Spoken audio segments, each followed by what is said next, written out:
Hours to smell some flowers. It's probably good to take the hours to smell some flowers.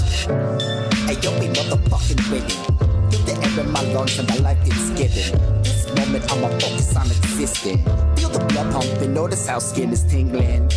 There's some friction from my shirt as my body's moving jerked by the train as it lurches, moving forward on the circuit. My destination's purpose lost among the sinners, flourishing. Nice resonance, that's why I'm centered in my balance, trying to find my golden chalice. My inner I going bad shit, visualize and catch it. Love it when it's action, so shawty, me and you, we got plans, let's get active. Then it all becomes a blur, to whom it may concern. We don't care if it's absurd. You gon' live your life, we gon' live ours. Be certain your worries ain't a burden as we searching for what's worth it.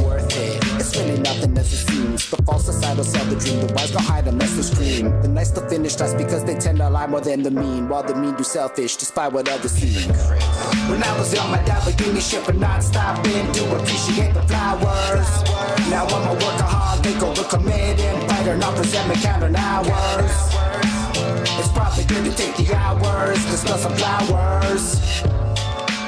It's probably good to take the hours to smell some flowers. What really matters when nothing really be mattering. We're collections of matter made up of all the past into the after. Generations copycat her, but what actors are remembered? In my ecosystem, my shit hit different. When my lifeline slipped, it'll slip into oblivion. Another candle clipped amongst the brilliance of a billion, as if it never had existence.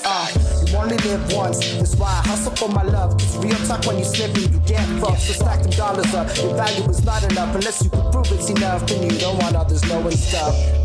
This is raw in its appearance, maybe only Marco will not hear it. Maybe you get to catch a glimpse and feel near it. This moment recorded, your poppy note been processing and coded before we went ahead and cleared it. When I was young, my dad would give me shit for not stopping to appreciate the flowers.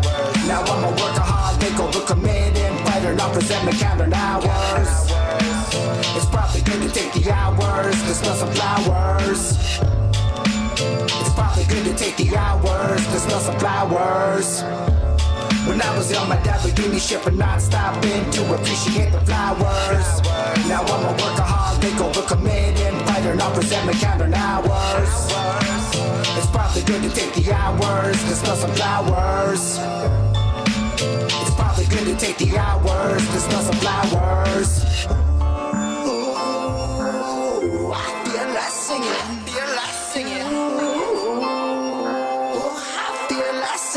I can't sing, but ooh, I feel like singing. Ooh, we motherfucking winning. When I was young, my dad would give me shit for not stopping to appreciate the flowers. Now I'm a workaholic, overcommitted fighter, not resentment counting hours. It's probably good to take the hours to smell some flowers.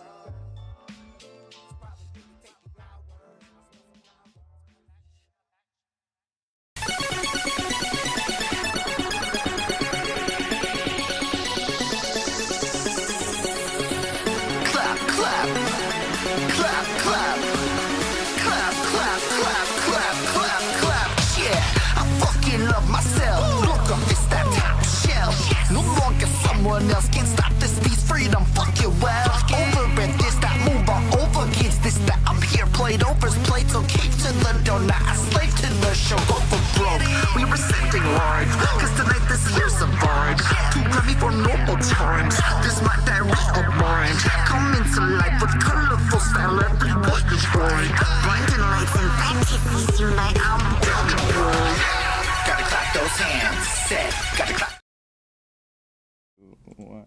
What's up, everyone? We are back with another episode of Our Perspectives. This is the 60th episode, and we've been busy. 60 episodes right here.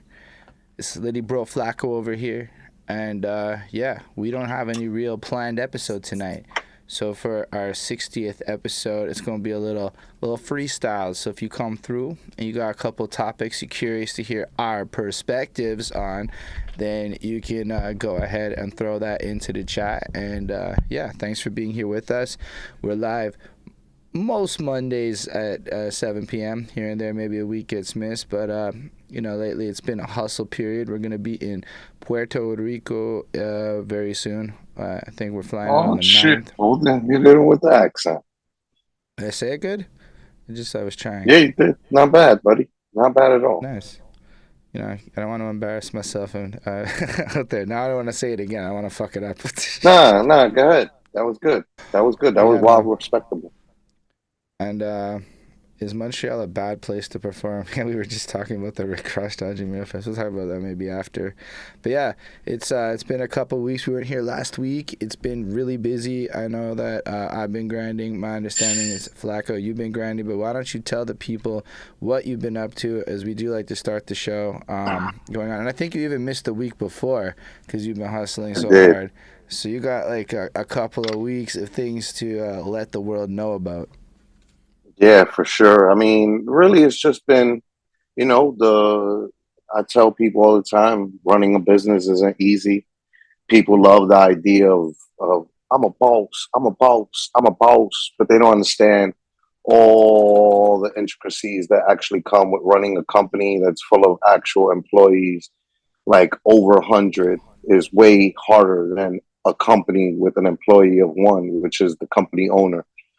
Um, People That's a don't get fact. that insurance, taxes, compliancy laws, like just so much to running a company, and it's super not easy.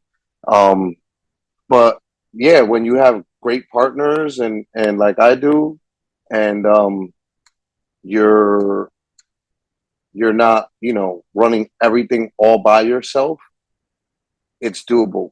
Um, Sorry, I'm trying to get internet Right. on the laptop. Running company, and it's our busy season. We're an event production company, and the summer is our bread and butter. The summer is when the most events happen in New York City. Not really the summer necessarily, but like spring through fall into the beginning of winter. The only time that really slows down for us is when it's heavy winter for like 2 months, maybe 2.5 months. But yeah, running the company and during the most busy time. Right now we're working GP sale, which is uh, Frank Stacks told me I'm mispronouncing it. Catamaran or something like that. Catamaran or catamaran. Look it up, Holden. Look it up on Google. Let's Catamaran. do this live. Catamaran. CATAMA Catamaran. Moran. There we go. The boat Um, thing. This boat. yeah, it's like the America. It's like America's Cup, like soccer comes into countries every four Right. years, and Right. it's basically like the Formula One of boating. Super high brow event Like this. with Catamaran. catamarans. Yeah, catamarans. Yeah. So these guys, so they're racing with these guys. That's not a catamaran as much. That's a boat. You're gonna want to look up GP sale. That'll give you a better idea of um Like this. catamaran. That there it goes. It's just sailing, baby. Hmm. There's no motors. It's just sailing. They're like That's that's still you might want to just Google GP sale by itself because that'll give you a better idea Sail of GP. sale GP. Oh, Um, event info. Look at them. There it goes. That's what they look like. Okay, Look at that. they're making it look so fast. Are they fast? They are fast. They are fast for boats. They go Right. about as fast as speedboats almost without any motor. It's all sail. And it's a Right. highbrow event. Like I tell people all the time, like when you look at American sports like NASCAR or the NFL, the sponsors are like Bud Light, fucking Chevrolet, fucking Ford, American products, fucking trash. Nobody give a fuck about that shit. I care about Formula One and Sail GP, where the sponsors are Moet, Louis Vuitton, fucking BMW, Mercedes Benz, Audi, Red Bull. Like, that's what I'm talking about. Like, let's get there. I want to go to events where when I go to get a drink, I'm going to get champagne, a personalized bottle. Yes, you know Chris. what I mean? Flacco obviously wants the rich shit. Obviously. Always. I don't give a fuck about no American sports no more. That shit is done for me. I could give a flying fuck. I care about like Formula One, Cup guy now. World Cup. Because like World Cup is all economic classes. Like pretty much everybody likes the World Cup. Maybe even in Canada now that we qualified last time. I think it's got a resurgence up here. But yeah, I get you. I mean, it's way cooler crowd. You know, I don't got to deal with poor whites. That's the main thing. I don't want to be around poor whites. Like, if you're gonna be racist towards me, have the money and the class to back up your racism. Right. Have the money in the class. You can't be racist and poor. You got to pick a struggle. You just got to be poor. You can't be racist. You're bottom tier. You're not allowed to be racist when you're a poor white. You're a poor white. You're in the dirt with the rest of us, or with the rest of the dirt, because I'm not a poor. You know what I mean? That's so true. I grew up as a poor white. You really are. I grew up as a poor. I grew up as a poor in the dirt, but I'm not anymore. And so I don't want to be around the poorest. And so I'm good on just to jump onto what he's saying, because I know how Flacco, if you listen to it without context, can be taken away.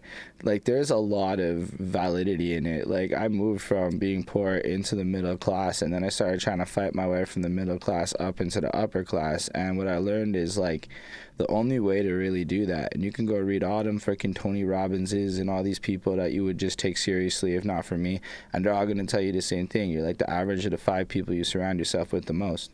So, like, if you want to be a richer person, you should be the poorest person in the circle. And if you want to have better opportunities, chances are you want to be where the bigger you can. You know what? Because I've been doing this restaurant shit, right?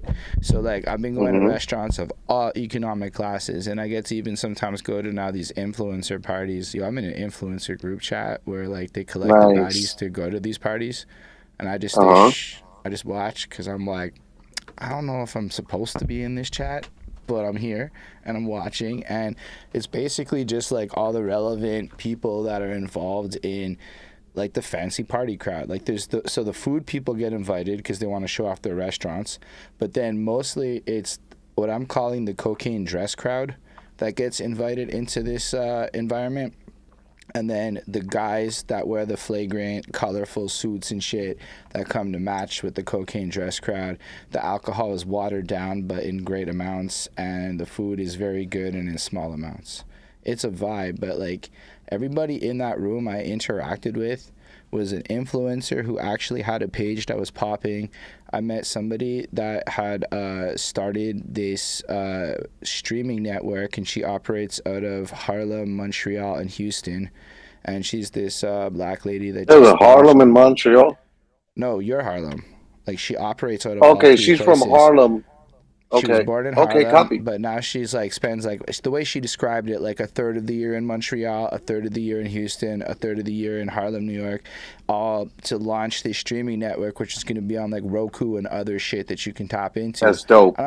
And then I met this journalist who chooses all the diversity stories for this local, the only place left that really covers like local news. And I'm like, yo, you don't just run into these parties at fucking these types of people at like Taco Bell and the $12 burrito places and shit like that. Like you have to be at like the fancy elite places where high key is probably gonna run you a couple hundo if you're going there and actually spend real money yourself. Because let's be honest, what you were doing, is saving the people that were listening to me from getting too angry and balancing. But let's get them back, right? Because anger is what drives clicks, right? That's what drives clicks and views. And you can be poor and oh, I don't want to do this, I don't want to do that. That's fine. But now you're poor and you have to admit you're poor and do poor shit. Just own your shit is what I'm saying. You know what I mean? Own, I don't like to dress up. I don't like to spend my money on clothes. I don't, this is stupid to me. That's stupid to me. Oh, they're just elitists. Cool. Don't be an elitist. Don't buy yourself new nice clothes. Don't buy name brand clothes. Think that you're better than me for that. That's fine. I know I'm better than you because I do what I do, right? So we all think we're all allowed our thoughts here. You know what I mean? You're allowed to think that you're dope because you're poor and don't participate. And I'm allowed to know that you're poor and you can't fuck with me. You know what I mean? But the Yeah, there's point really nothing is wrong with that. just Like, own your shit is what my shit yeah, is. You know what I mean? Own it. Because I come across so many people that make excuses for things. Don't make excuses. You know what I mean? Like people who were like, "Oh, I wasn't a Drake fan before this battle. I think Kendrick Lamar won." Duh! Uh, duh! If you never liked him, I don't think you're suddenly gonna like him now that he's dissing fucking Kendrick Lamar. You're gonna super root for Kendrick, even if you weren't a Kendrick fan, just because you want to be a naysayer, and that's fine. But own being a naysayer. Don't pretend to be a Kendrick fan. Don't pretend that you listen to Drake objectively. You did nothing objectively. You did it totally biased with a hatred in mind, but just own that shit. You know what I mean? People don't like to own their shit. Like I own all my shit. You know what I'm saying? Like you gotta own your shit and own it well. And so you were right, right? I don't like I don't come across uh elite people in trash circles. It's when right. I'm hanging out with my friends that have money and are just as willing. Look, when we get to Puerto Rico, there's going to be a point we go out somewhere nice. We're going to go eat. And you know what I'm going to do to you and Frank? The same thing I do to all my friends when we go out and eat big time. I'm going to get up. I'm going to say, I need to use the bathroom. And then when I go to use the bathroom, I'm going to pay the whole bill. You guys aren't going to have to worry about a fucking dirty dot. And those are the type of people you want around you in your lifetime. Not fucking bum motherfuckers that are worried about the fucking bill and, oh, I only ate this, I only ate that, oh, I only drank this, I only drank that. That's poor. That's poor mentality. And let me tell you something. I was just thinking about this and thinking about making a post about this, right? Where like I remember when I was a poor, I used to stress about money, and guess what? I got no money. I was poor because I had a poor mentality. And because my mentality was poor, I stayed in poverty. And then when I started treating money like the frivolous shit that it is and just spending it, stop worrying about fucking, oh, but listen, if you got kids, listen, you got kids and that's what you should be worrying about. But you should also acknowledge, hey, this is what I chose for my life. This is what it is. And yeah, Yo, I'm in these no, I'm gonna circumstances jump because on of that and that. embrace it. Cause yo, I be talking to wild parents, right? And parents come in like these two categories. One of the categories is I got kids, so I'm broke. I can't call it fully poor because some of them make money and they just budget Yeah, it in such a way where their kids, whatever, but they're broke, we'll call it. But then the other group of parents is like, fuck those parents. If you want to hustle, you'll hustle.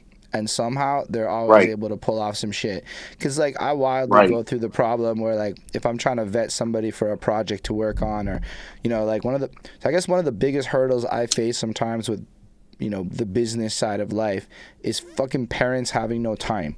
But then you meet the parents that kind of can make time for you. And somehow there's these parents that they rearrange shit. They fucking can afford Yeah, the babysitter, all this other yup. shit. And it's like, and they got They boundaries. They're want to like, have their look, good time. they're like, I can afford 2 nights off a month. That's it. You fit into that, we good. And you know what? I respect it. But then you got like other parents who just always seem to be like scrambling. And like I can't relate to it. Obviously, I have no children. I'm more on the other side of life where you can save money and enjoy things. Where you But like like, make good decisions with your life. Word, absolutely. I mean, it just worked out So the way many it is. people, so many people think they're supposed to be having children. They I think that want to have children, to be clear. that they're contributing to society by having children, and they're really not. They're bad parents. They didn't ever think having children through. They just did it because they thought they were supposed to. They thought, oh, graduate high school, go to college, get a good job, get married, have 3.2 kids and a dog, get a house with, and these things that they think they're supposed to be doing in life. And they don't realize how robotic their life is. Like, you're just a robot in life, not fucking thinking about anything for yourself, not thinking anything through, just thinking, well, this is what I'm supposed to be doing, right? Right. The point that I was trying to get to is when I was poor, I kept a poor mentality and money didn't stay around me because my mentality was poor. And then when I got money and I started throwing it around more and caring less about money and stressing about it less, it came to me more. I became a person that people wanted to give opportunities to because I wasn't that person pressed for money. And that doesn't necessarily impress people, but along with all the other things I have going on for myself, it impresses the fuck out of people. You know what I mean? It's not about impressing people. It's more the like, okay, because like I was poor It's because not impressing some people because when you don't know somebody, you want to impress people. But it's more like people want to be in a sphere with people that can do the things they enjoy doing. So it's one thing if you're like, I don't like going to restaurants because it's not my vibe, but let's go do some other shit that's like popping or whatever, and you have money and then there's options. But if you're just too broke to go to a restaurant, or you're too broke to go to a movie, or you're too broke to go to an event, too broke for it's a different everything reality. Is because different. That means the person has to pay for you to come along, which is a stress. Or it's just a weird vibe where it's like, well, I don't even want to invite you because I know you can't even afford to come type thing. And so it's like, it's beyond just like I was just talking to this young person I met, and they were all like, I don't fucking really care about money like you do. And I'm like, here's the thing. I can tell you one thing about life. It's better to have the money to buy the thing than to not have the money to buy the thing.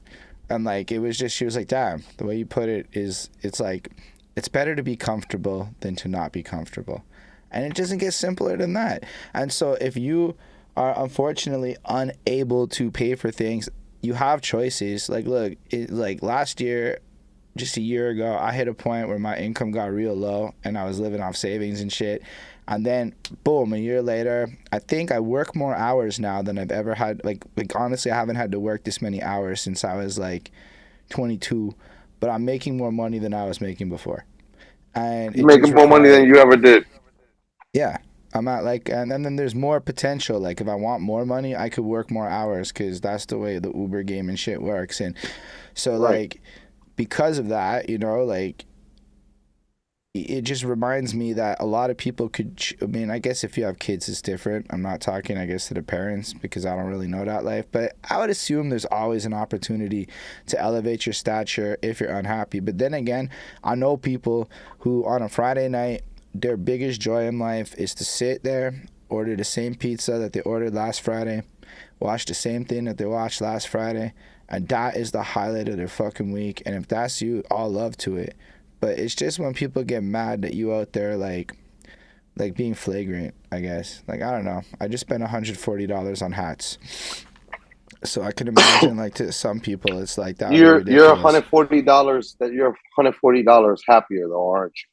Oh my gosh, bro. The new hats, the new grimy shit's dropped, bro. And they're like, woof. I'm like, I could bring that shit to Puerto Rico. Oh, You'd win Paulie over getting him a grimy hat. He has grimy tattooed on his arm right here. Does he? Mm-hmm. Bet. Liddy Bros was kind of low-key born. Liddy Bros was kind of low-key born out of his grimy tattoo. That's wild. I would definitely keep that in mind and go, because I'm going back to the pop-up that they got going on to pick up the shits later on this week. But I really like the new joints they dropped. They're like fucking the corduroy, but they got this crazy design on them. Word. Nah, dope. I mean, listen, man, it's one of those things where like a lot of people don't understand it, and I get it, right? Like, you're like, oh, I don't like this, I don't like that. That's not what I want to do. Oh, I used to club. Like, I'm beyond that now. It's like, cool, man. Enjoy whatever the fuck you enjoy. But I know me, and I've gotten beyond a bunch of things that I've seen other people, and I don't have like I'm beyond that attitude. It's just I mean, nah. That's not my shit no beyond more. poor shit. Oh, beyond poor is different. We're talking about a certain group of people. But like I'm not like, oh, I used to, fucking I used to do fucking battle rap, battle rap, or some shit like that. I talk shit about battle rappers, but I've been talking shit about battle rappers since I was battle rapping. I always knew I was better than To be most of fair, them you also motherfuckers. do things like give them fashion advice and tips to stand out and improve their careers. So it's not just hate, I there's do. love baked in. There's love baked in for sure. It's just if your mindset is you don't like criticism in any way, you're going to view everything that I say as a slight against you, which a lot of people online do. They personalize everything that I'm posting when most of the times I'm just posting about what I see in the world. So I'm not looking at you as much as I was looking at examples in the world. But and then they feel attacked because it applies to them and they personalize it and feel as if though I'm attacking them personally. Whatever, Yeah. man. I ain't stressing. I mean, I see that a lot. I think it's actually like one of the things that holds back a lot of independent art scenes is the inability to have an honest dialogue about criticism. Like, let's say Rick Ross doesn't want to come to Montreal because he got a better bag in Nashville. Let's be honest, how did Montreal not be able to put up a better bag than Nashville? Like, if we're really Yo, thinking you got about an it, ad on Twitch on the page. There was an ad did just it? now, like a banner underneath. It was like a Oh, banner underneath the live feed. It's not there anymore, but it was just there. That's dope. It's like nice. ad dollars, ad cents. Super pennies. But I did get a $50 payout earlier this year, and I think it took almost a year to get there. But every month I got my two subscribers, Chris and Bonnie. They just donate a couple. See, Bonnie's face is there, and Bonnie wants to have her face as a Twitch option, and so she pays for that. And then Chris is Dope. like, yeah, if you're not subscribed, it gives you ads. I'm like, fair. I Yeah, thought I've tried to use my Amazon thing with your fucking shit, and it really is like too hard to figure out. you just click Like the what? button, and then there's a checkbox that says use Amazon Prime, and then unless you have to still connect it, upon which that's That's whatever. I where don't know. I whatever. don't know. I Anyway, can't explain um, it. let's move on, man. How was your last 2 weeks? Oh, Frank Stacks also came into town from Oh, dope. California, and I showed him New York City.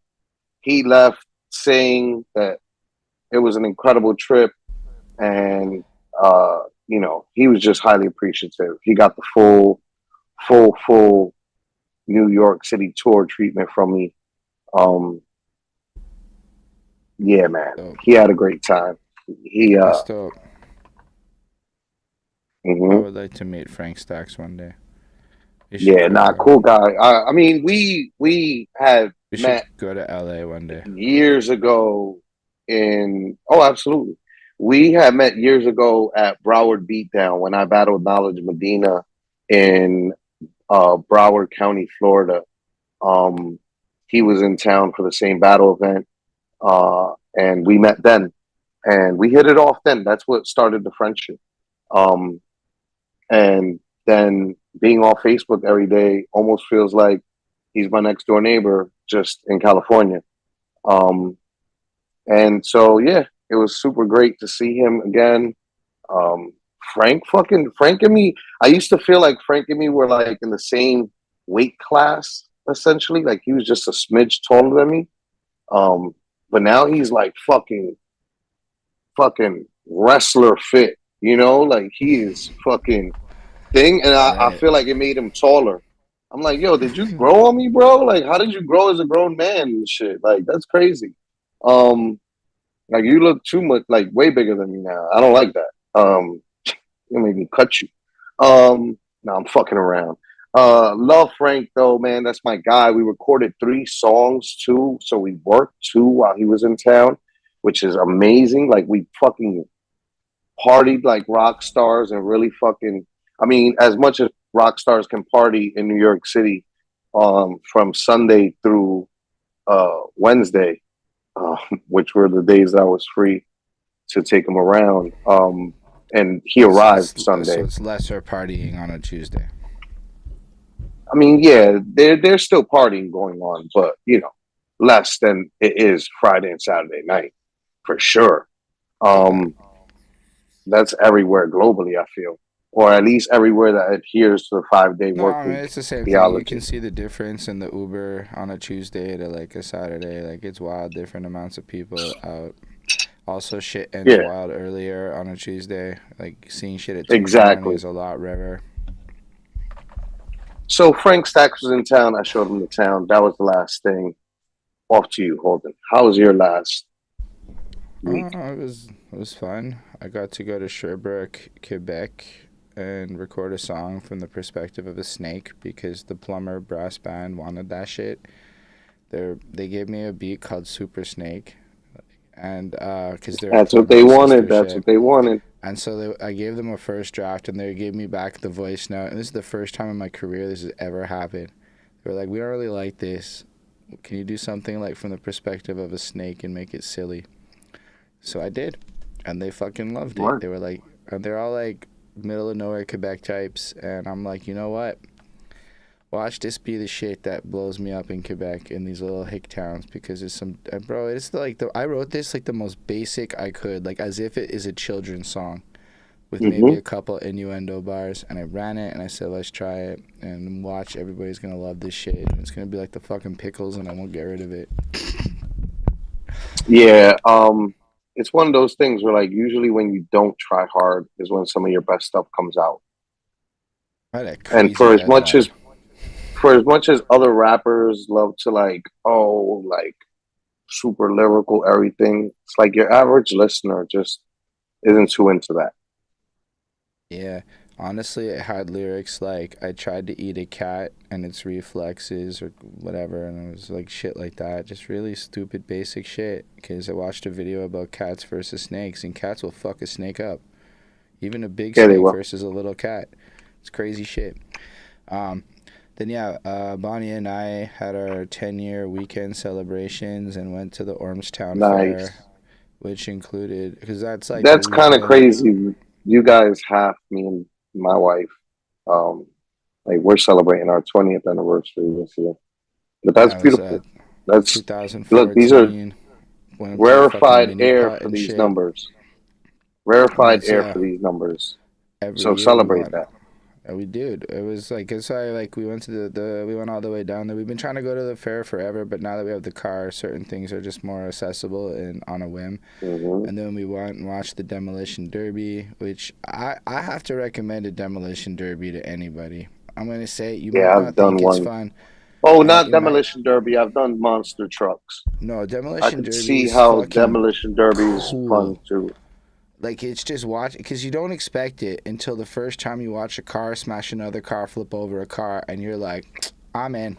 This is dope, and it's a good time. Like I wouldn't like go super out of my way for it, but like I would not turn away a good Demolition Derby in the future.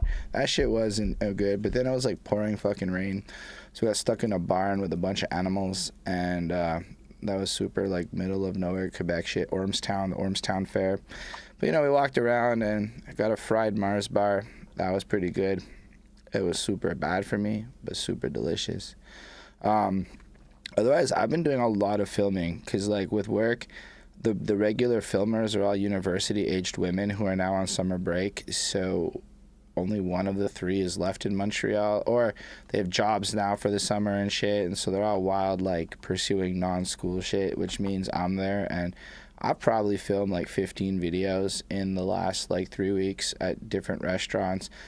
Some days it's like 9 a.m., 12 p.m., an event at 5 p.m. And it's been a real fucking hustle. I'm going to say it threw off all of my regular ability to do anything regularly, being out the door all the time, chasing down, each of these things. But it's fun as fuck. Like, I got like, meetings to go closing the deals and shit. And it's really like turning into one of my more profitable commission months of the year, which then reinforces the Nice. whole hustle, but comes with the cost of, man, I am falling behind on all kinds of shit. But like getting out there and grinding is dope. Like, you know what? I had to deal with fucking scratching up my car That shit cost me $2,000. At high key, it didn't affect my life in any way. And that's the first time in my adult life that I think I ever got a bill that big. And it didn't even like cause a stress because I've just done so well in terms of like managing that shit recently. Don't get me wrong, not fun. And shout out that body shop in LaSalle that made my car look spick and span. They did real good work. But like, yeah, so it's just been hustling that, going to all kinds of food shit, getting into the foodie influencer world a bit more, and like trying to meet people out there, and then I went to a rave. I met somebody in my Uber that was like, there's a free rave happening where you pick this up, you should pull up and check out the rave. And then it turned out to be where I went raving like 10 years ago, and I was like, that was fun. It's a bunch of kids playing hardcore punk and then techno every 30 minutes. And I can say as much as like the whole like Tool to go clubbing thing, I don't really ever feel that as deeply as after like a lot of this hardcore music was going on, and I just wasn't ready for that. Like loud ass hardcore punk in large volumes at this age was less joyful than I was going for. That's all I'm saying. Like I was like, can we go farther away during the punk parts? But it was cool because, like, I remember the last time I was at a middle of nowhere rave with a bunch of fucked up kids. And then I found parking right in front, too, which that's where I know I'm old, is I was excited for my parking spot in front of the rave.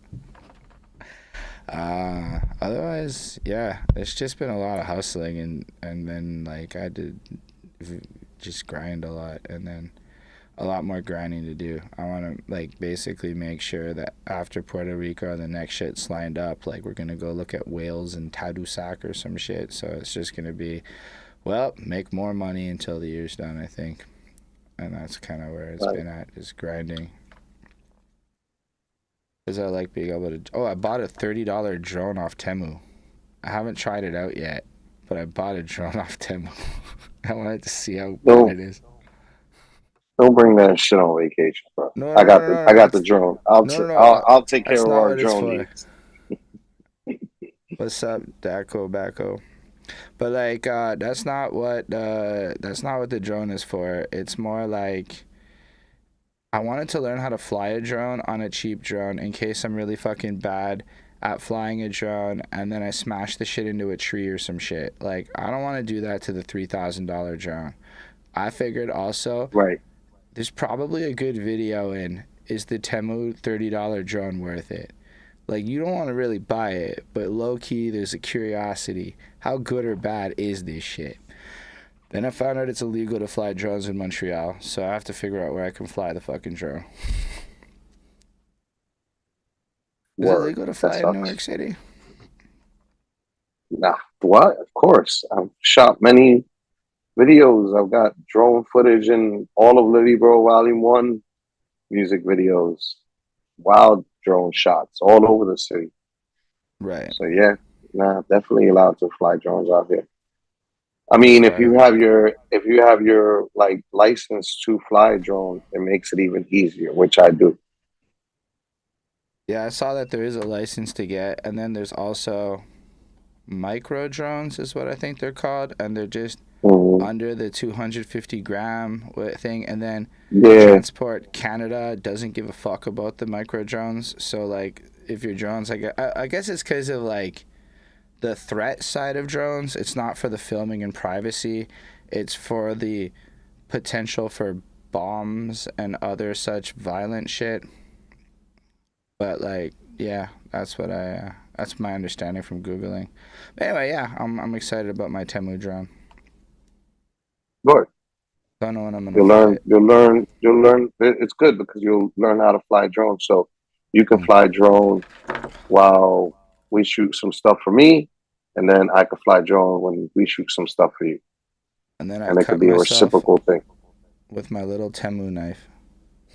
You gotta be careful, buddy. I was like, it was very little, and sliced my finger open. Got blood all over my hand just earlier today. It was not fun. Wasted a good 15 minutes in a parking lot, bleeding, till a nice lady gave me a Band-Aid. Shout out the nice lady. Shout out the nice lady. Yeah, I guess that's it. That's where I'm at. And Yeah, let's get to a topic. Let's fucking get to talking about the stuff going on the last gotta couple again, weeks. yeah, Um, apparently the Jake Paul, Mike Tyson fight got canceled. Oh wait, that was already old news. Uh, yeah. Mike Tyson, if the I'm Roots not picnic mistaken, happened. what's that? The Roots picnic. That's the Roots. The Roots throw like a show, their own like fest out in Philadelphia, and it's like pretty big deal. It's like a pretty big show, and it's only in Philadelphia. So it's really dope, and a lot of artists perform, and it's pretty like it's a dope show to like take in every year. People are always bragging about like, oh, I went to Roots Picnic this year, you know.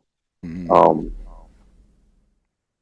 Speaking of live shows, I don't know if you saw the video of Chief Keef's Finado performance in Chicago after the ban has been lifted and he's finally allowed to perform at home. But that shit was like packed stadium singing the shit word for fucking word. It looked like a vibe, and I was like, damn, that's nice that Chief Keef got a good homecoming after all this. I feel like he did a lot for music. I think I kicked out of city in terms of performing. yeah, yeah, that's definitely a dope moment for him. Um, poor guy has definitely gone through a lot of banning, unnecessary bullshit. Um, Yeah, it's unfortunate. I mean, I do. especially when he's such a hometown hero. He really is. But I'm glad he was able to get that. It was a cool thing. Oh, and I saw Eminem perform his Houdini joint because I was curious if this shit what the performance would be, and he rapped over his vocals. I was like, damn, son. Eminem just rapped over all the vocals. Like, you could hear the backtrack. And I'm like, granted, it was a TV performance, so I'm sure that's why it happened, but Yeah, I wasn't sometimes expecting when it. it's like a big platform, they force you to use like your whole track.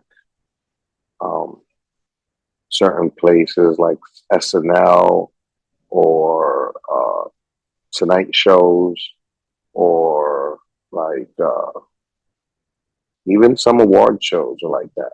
They're like, nah, bro, we're not running the risk. Just play the track. But Keep up with your track. Don't take the mic away from your mouth.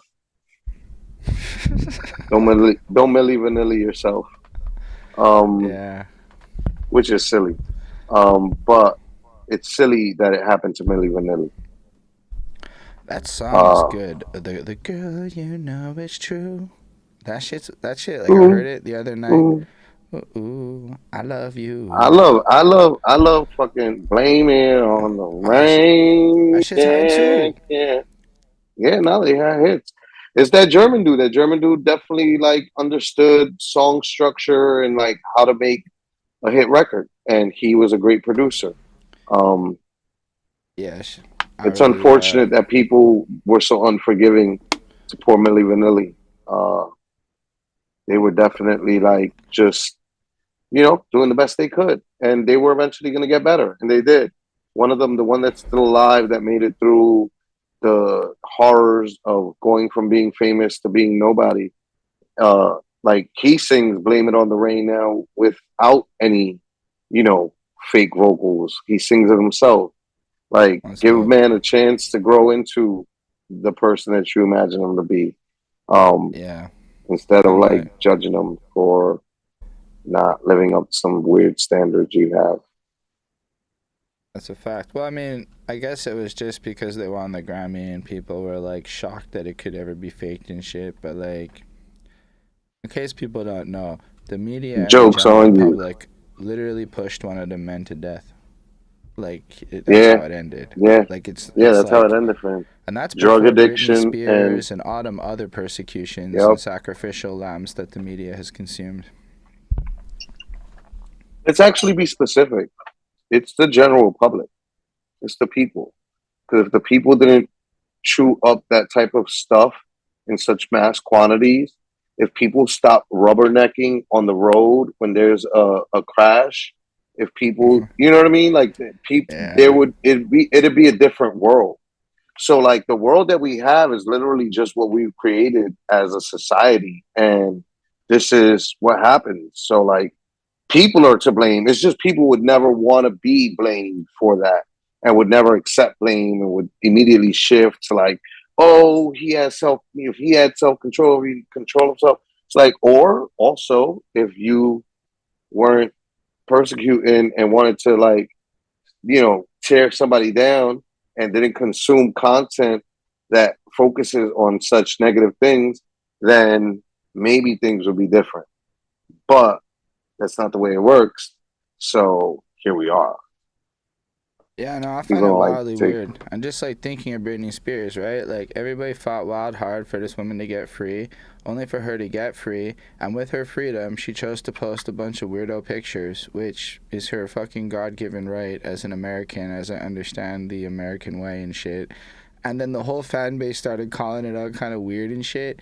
And then all of a sudden you start hearing like these talks of maybe she was better under conservative shit because she's kind of wild and Right. out there. I And heard I'm that. just like, who the fuck are all of you? Let Britney go be a little. That woman lost all of her life to like the industry. If she wants to be like a 7-year-old, then if she wants to be a teenager and all this other shit, and that's how she wants to live out her 40s and 50s, I think she earned the right to be kind of immature for life, given what she's given the world.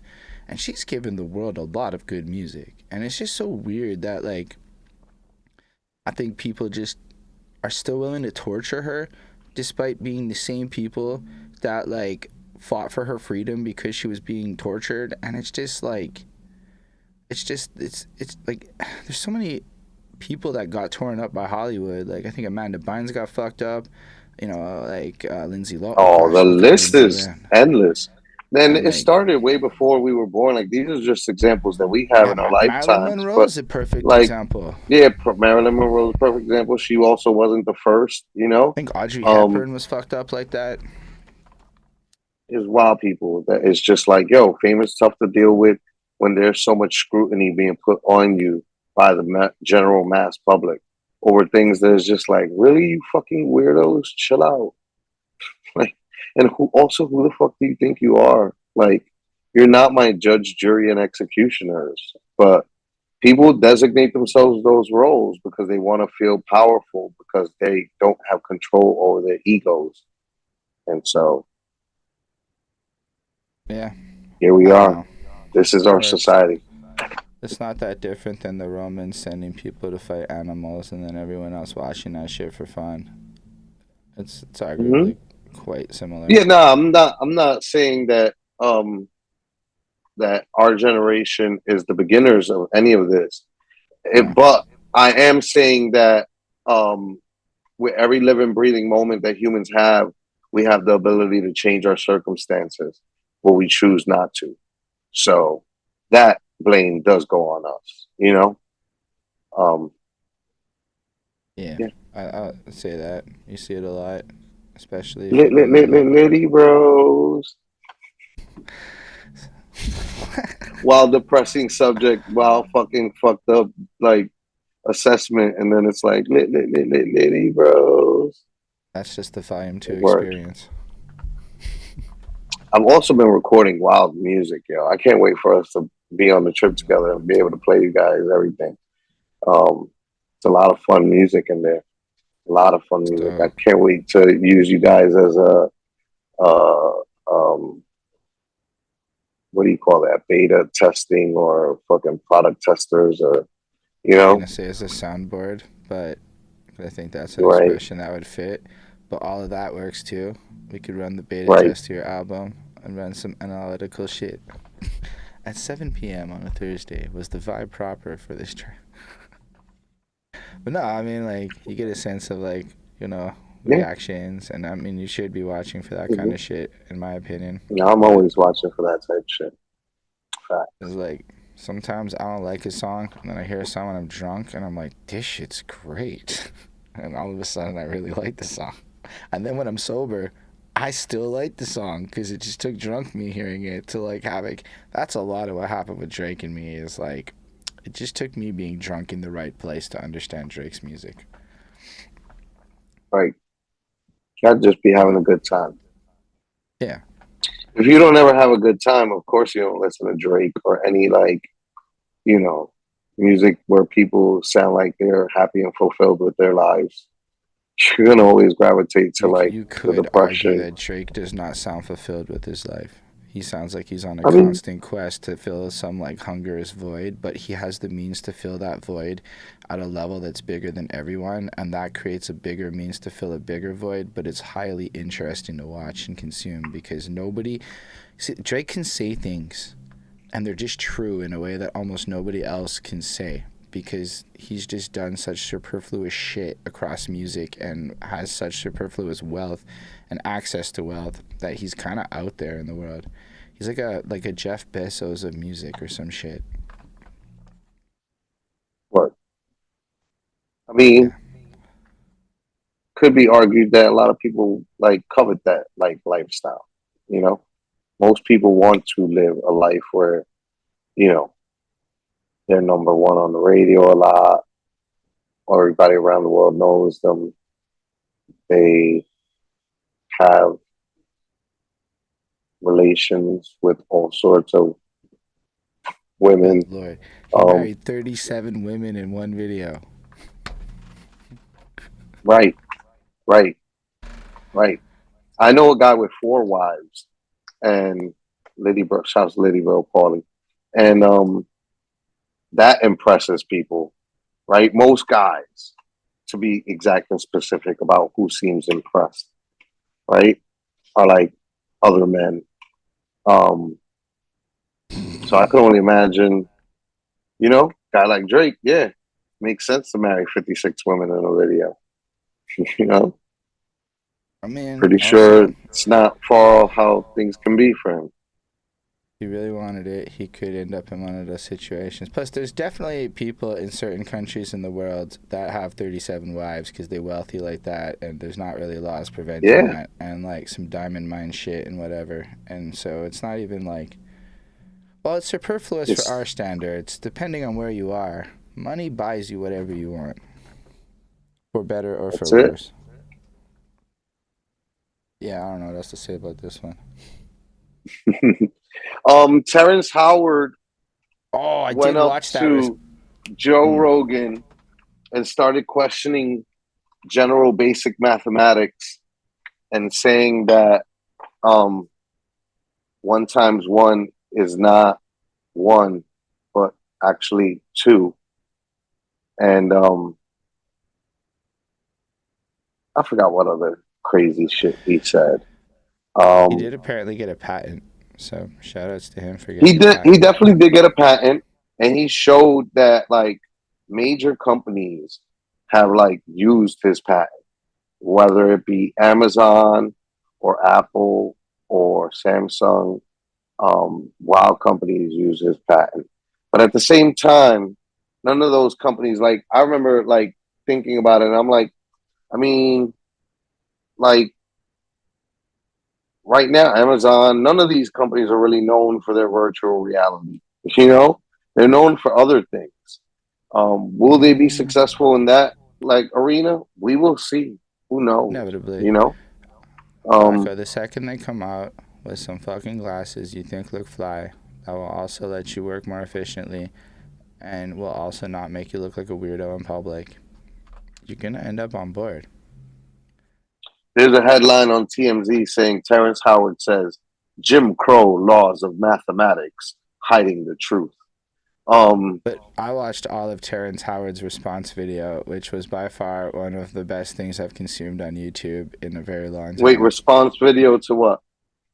Sorry, not Terrence Howard's response. I meant to say Neil deGrasse Neil Tyson's deGrasse Tyson's response response to to Terrence Terrence Howard's. Howard, mentioning him because Yeah, he mentioned the whole story in his Joe Rogan interview where he said that he sent Neil deGrasse Tyson his thesis, 36-page thesis, and he sent it to him with a lot of red and like writing an assessment. But Neil deGrasse Tyson explained it. He was like, "This is what we do in the field of science and mathematics. Like, if you have a theory, we don't just let you exist. Like, this isn't politics or art.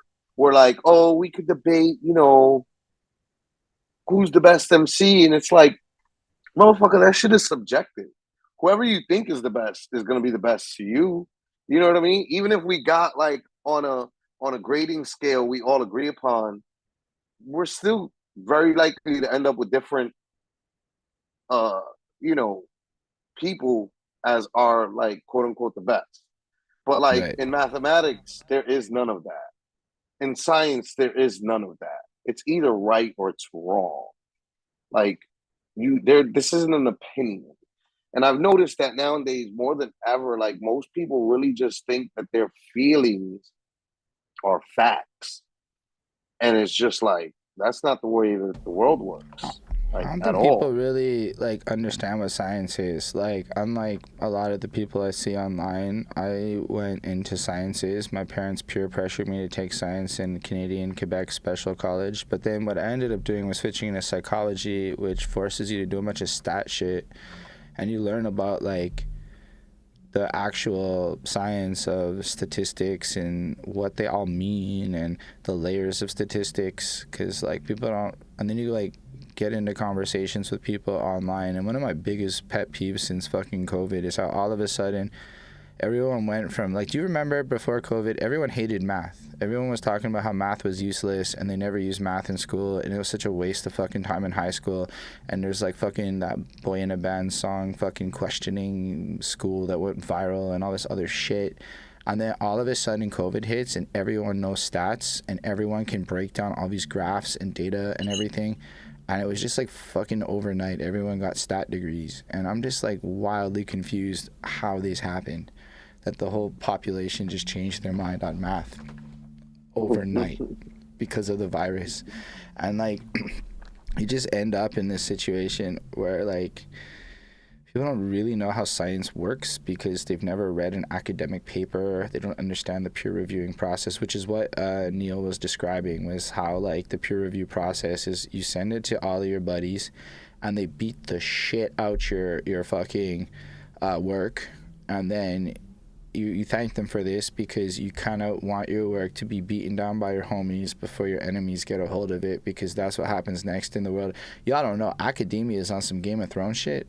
It's some fucking hip-hop beef shit. They fucking come at each other. Like, it's some wild times up in academia. So, like, you kind of want your, like, it's like preparing for a battle rap. Like, apparently you want your homies in the room with you, kind of, like, backing you up and making sure your shit's not, like, Hey, whack or anything. what What's up, up, Push Push? Packs?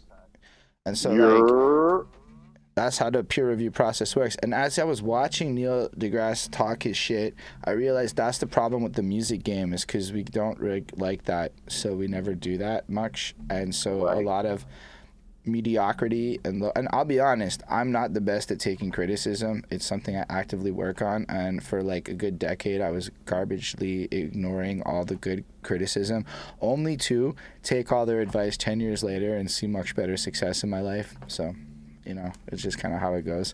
But like, Yeah, I mean, you can't, there's no predicting when a person is ready to accept something. So but as like long as you if as actually did is eventually accept it. Yeah, but like imagine if like each city's local art scenes had like some level of peer review process that was like in place, that was empirically understood, and then people could take that criticism, how fucking fire the music and the art would be. That would be like, we'd be pushing ourselves to the next levels in like a positive way, instead of like, I don't know, I guess everybody just dapping each other up at every event and everybody showing love because it's like the politics side of the game. Right.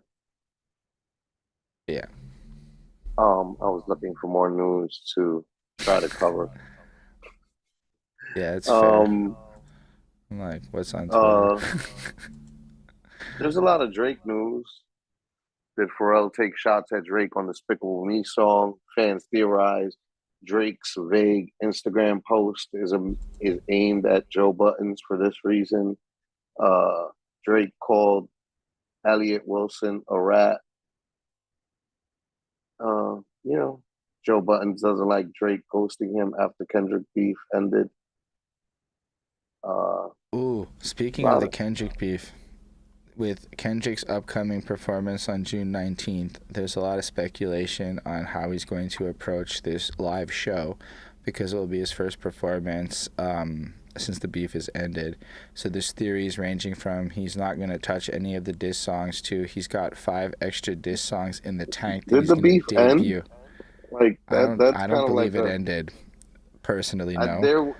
Nobody said time, game over, or anything like that. So Drake like, removed stuff from social media, so people have made the assumption that the beef is officially over because he cleaned his social media up from those posts. However, even the Heart 6 is still available everywhere, so he didn't really like remove the track. And if he was going to remove something, it would probably be the Heart 6. But that being said, with the June 19th performance, there's a lot of speculation as to if he's going to drop these 5 unreleased diss tracks that he had ready to go, which is based off of that part of Not Like Us where he's like whap, whap, whap, whap, whap, dot fuck 'em up. That's supposed to be the first 5 joints, and then he's got the next 5 joints ready to go. And I don't know. You think he's going to drop all these diss joints, or you think he's going to like avoid all of it and just move on with the day? nah, Kendrick, Yeah. he's absolutely gonna fucking throw more subliminals. What? That's absolutely his MO and how he gets down. So like, the pattern he's shown me is that he's absolutely going to um, take shots because he's always taking shots. So we were just talking about Kendrick always taking shots at Drake months before this beef happened. And I was saying on this show, I wish he would just name Drake and just like go at it with him because this subliminal shit is getting boring and tiring. So yeah, I definitely expect Yeah, which song does New York fuck with more? Like, are they more leaning towards like Not Like Us, or is it more on like the Drake side of things? Because Montreal's pretty split. nah, Not Like Us is definitely taken off in New York. Like New York is definitely a part of that song's success, even though it's a Cali like sound and a Cali song. And Cali definitely has, of course, them fucking with it, but a lot of the viral people dancing to like at a party to that song were New York City parties. And I think that's what like had people like because you expect Cali to do that. Yeah. You expect Cali to support Kendrick when he does a very Cali type song. But it's unusual to see New Yorkers embrace a song like that and take that side, you know? Right. So it's just one of those things where like New York really has taken to that song and loves that song. I feel I'm like not the mad. That first half song's of that grown on song, me. like the That first song's half of grown that on me. song I is thought it was incredible. But I Mm-hmm. really I can't get into the second part of the song. Like after like the first They Not Like Us, like after that part, I could just cut the song and be really good. And the rest of it, I don't really need to hear again. I like it because I was in the car with Chris, and it's Chris's #1 listened to song on his Spotify, is what I learned.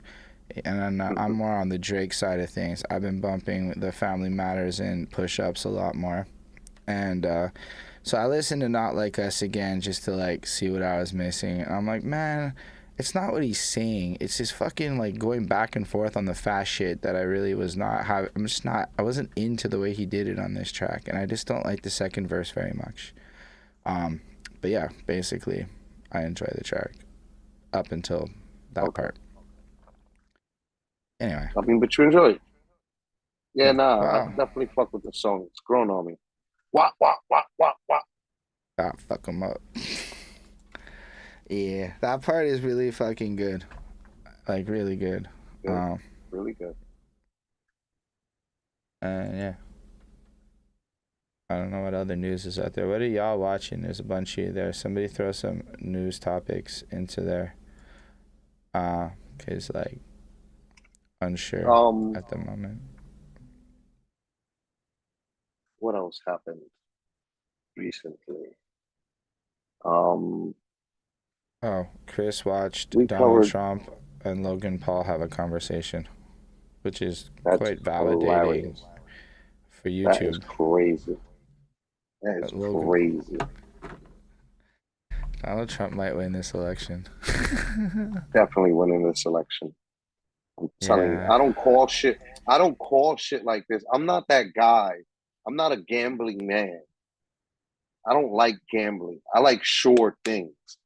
The last time I bet on basketball was when was one time one of LeBron's championships and that first year where Kevin Garnett, Paul Pierce, Ray Allen got together in Boston.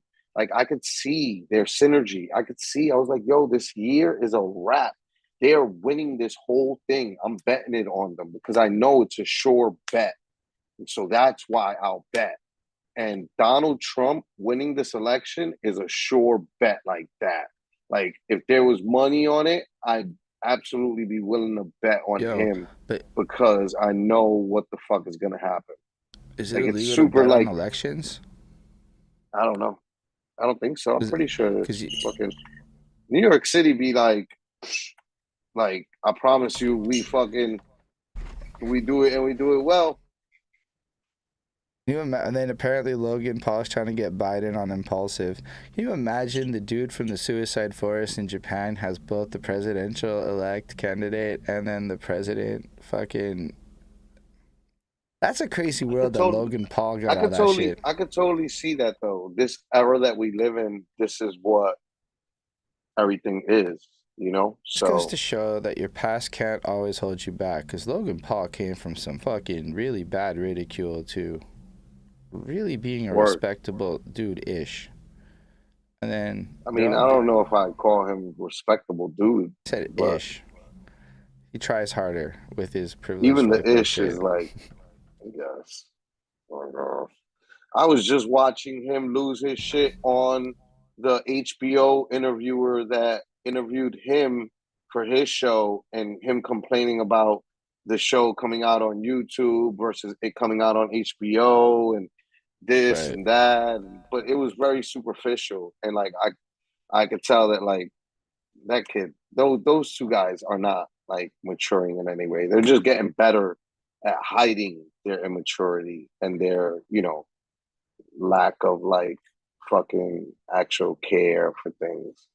Um, so yeah, I wouldn't say that, but hey, you might think that they are goodish. Ish. Big ish.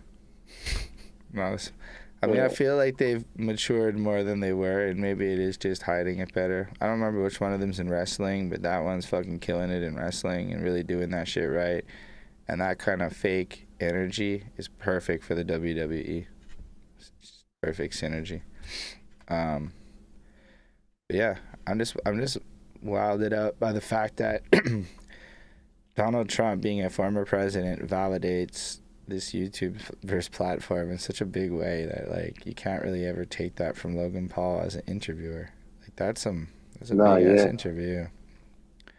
I mean, that's like some Joe Rogan level shit. And fucking Logan Paul's the future Joe Rogan. That's a crazy Crazy, thought. Not even crazy thought. impossible, but crazy thought. Ah. Trump platform Logan on Logan's show. That's what Chris is saying. Yeah, that's a fact. I don't know what other news happened. I'm looking through like a news page, looking for something that. Oh, you know what's been talking about a lot lately? I've been watching people talk a lot about Caitlin Clark and her first year as a professional in WNBA. Right. It's pretty controversial. Uh, Mostly because people are just making it controversial. Um, Kind of like the way that they do with certain things, like Will Smith's relationship or um, Dwayne Wade's daughter, son, and you know how you see it. Man, Yeah, I think people are really making it a racial issue. I don't know if it is. I haven't really been following it, but I know that the conversation around it's pushing that narrative like pretty big, and I just think that it makes sense that the two biggest players in the WNBA would have a spicy relationship and have a real competitive like thing, because that's kind of what the dudes do. If you really look at it, men that are on competing teams that are equitable in skill talk wild shit. They behave flagrantly. And if you watch hockey, motherfuckers will just fight. I mean, they've kind of stopped the fighting a bit, but like, you used to just wait till you played the team and deck the dude in the face on the ice the first chance you got. Like, so it's like, what are we talking about? And then, I don't know. Like, it just seems like a natural thing to happen, and I think the beef between these two is half the reason people care, just the way that drama between men was half the reason people cared. Like, my understanding is that throughout all the great sports runs, there was always a bunch of grown men throwing shade at each other the whole time, making it spicy. So I feel like we should be equally supportive of the drama being created on all sides, because, as we discussed earlier, that's what we really like. But I think it's wild cool that they're actually like getting their numbers up and getting their money up, and now they can get the pay that everyone was fighting for because they got the money up. So that's a huge win for shit. Let them have the drama side too. Let them get their headlines. Although maybe if you guys don't want it to be about that, don't click on those news articles, because as long as you do, that's what it's gonna be. Then they're gonna engineer it. They're gonna look for it. Girl will like accidentally look back at one point, and it'll turn into a whole viral beef moment out of nowhere, just to get that extra little freaking ad dollar in on these news clicks. And yeah, but I don't know. I haven't really been following it too much, because to be fair, I don't watch men's basketball, so I feel like it's equal for me to not watch women's basketball as I don't watch any basketball. right. Yeah, I'm not watching women's when I stopped watching men's basketball. Um, Yeah. Um. But yeah, basically, I don't know. I feel like I'm so out of the loop with news, in general. I go on Twitter sometimes, but I'm not really following it. I know the AI news is fucking crazy, and the way ChatGPT's fucking up life is wild, and all the tech companies are having these big boy battles, and apparently all the rich white boys in Silicon Valley like fucking around on drugs with all the young ladies and shit, and there's a whole weirdo culture out there. So there's a lot out there, that's in the news, surprise, but surprise. you know, but like AI is in some crazy shit. Like, I was in the car with my dude, and we used ChatGPT's new feature where you can just talk to it, and like, it's fucking crazy. Like, if you're ever just bored and want to bounce ideas off somebody and nobody wants to listen to you, you could spend $30 a month, a 20 American, and it would be your new best friend. The way that Flacco used to offer being your new best friend, that is literally an offering of ChatGPT now. It'll remember shit too. It's got a memory feature.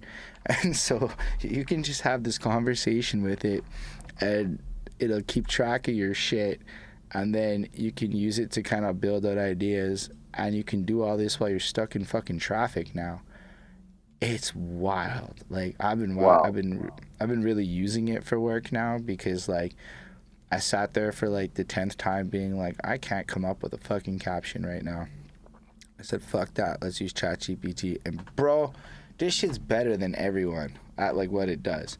Like, it's never gonna make art better than artists. But for anything that you do that's creative that's not art, it will do it better than you. Like, when you gotta Right. write like emails to a client or Right. proposals or like that realm of shit. Cause like, yeah, no, that's like the kind of, that says it's kind of value, because it's like, but the fact you can talk to it, and it came up with movie scripts, like, it wasn't just like we were having fun because we were on it took a long time to drive to Sherbrooke. Having to leave Montreal in rush hour is as shitty as having to leave any city in rush hour, especially when there's only bridges. But yeah, I'm just wilded out by the AI world. And then they're making AI music that's so good that within the year there will be AI music that people are generating with like 12 words that are better than pop music is today and indistinguishable. That's not like an exaggeration. I just was like watching a Rick Beato video. That dude be really following this shit. And man, like what they can create with AI right now would chart with like no prompts. Just like pick the right joint, send it in, done. You have no rights to it, but shit, you could get a number one on some AI shit in a year. AI number one. And it's like, like it's I'm not pretty sure hard. some people will, you know. Like, would you use AI beats? Yeah, I mean, I'm not really like opposed to. I was just when I was in the studio with Frank and with Jess, we're three artists who write for themselves, are great writers, but we assisted each other in different ways throughout the whole session. And like I was telling Jess, I was like, it sucks that like rappers can't like write songs by committee because it's frowned upon. But that's what Kanye does essentially. He makes songs by committee, and that's the best way to do anything. Because like there was like a line that like one of us used that it was like, oh, you know, it'd be dope if you said this, and it was like, oh, that is dope. I'm gonna absolutely do that. It's just like, but you're not gonna always think of the best way to use something that you thought of because you got eyes on it super close. Sometimes it's like I find myself all the time on job sites being able to probably give better advice as somebody not in the driver's seat than when I myself am in the driver's seat. Because Right. when you're in the driver's seat, you're only seeing things from a certain perspective. And um uh the rest of the No, that make world. no. I mean, oh, you just left. Yeah, no, I completely agree though. I've been saying for a hot minute, like it's wild easy to give people advice about things, but when you're the one actually trying to apply the advice to yourself, you got all the same complications. But if your role is simply advisory, it's wild clear what other people need to do. It's just developing your own habits that sucks ass. But yeah, I was just following up with your reboot. Word. Sorry about that. Nah, Got a cause I phone was call and hung up on the phone call, and then a FaceTime, and then um, I ended up hanging up on our Zoom meeting. Um, ignoring it. Yeah, I was anyway, just like saying, because it's like, yeah, I was thinking like just the whole consulting world, right? Like it's wild easy to like kind of plan somebody else's marketing campaign, but when you get to your own shit, you're so emotionally invested in it. It's like all of a sudden a much more complicated ordeal, and you need this team around you to have like ideas. And it's like with songs too, it's like, yo, there's a lot of times I've written shit where it's like I can't perform what I want. So what? Somebody else would have to perform it if we keep it. Like, and then I've worked with people who, like, at least for singers, and they have no problem. They'll jump on, oh, you wrote it already? That's even better. And then they just sing the shit and they get out the stew and they're happy. And it's weird that rap doesn't allow for, like, that co-creative process. I don't know um, anything about Drewski and Kevin Hart, and I don't really watch Kai Cenat. I don't really know how to respond to any of that because I don't follow any of them. I'm sorry, Chris. nah, it's all good. I'm not a fan of Kai Cenat either. I'm just not like into gaming, streaming, or like the shit that Right? he does. And then Kevin Hart is my guy, but like I don't. Drewski is one of these like new age like social media comedians that like to me they're not really as funny as like I understand the difference between being able to edit a video to be funny and doing stand up and being funny. and it's completely different worlds. And like, or even being funny in TV and in movies, you know. And so I don't know. I'm just like Drewski's form of like comedy, which is like social media comedy, is like my least favorite form of comedy. I still consume a lot of like stand up comedy and like sitcoms and like comedy movies. So like I'm not really like, oh man, I really fucking love this comedian, guys. But there are other YouTubers that I follow, like damn, I think his name is Supreme something, or uh damn, there's a couple, and it sucks that I can't remember their names right now because they're Right. young black content creators that like are dope. They're funny. They make funny videos, you know. But I'm also like, I mean, I don't know. It's hard for me to follow Kai Cenat personally. I don't have anything against him. I watch his clips sometimes. I thought his Ice Spice and Kai Cenat video was fun, but like, I just also feel like that was me when I was 19, and I'm just not there no more. Like, it's like you gotta like imagine. Actually, I couldn't imagine sitting there for the 4 hours to like watch the stream to get the joke. You know, like it's just like there's so much investment that goes into that, which I'll be honest, I'm on the other side of the fence too. So like I would watch it to like be supportive and shit, but like I just don't ever think me and Kai Cenat are gonna really be in the same zeitgeist of things because he just a very very pop guy, and I respect his hustle and grind. I think he's extremely talented. And in fact, I've been told I should watch Kai Cenat to peep game and learn how to Twitch learn and a thing or YouTube two. better.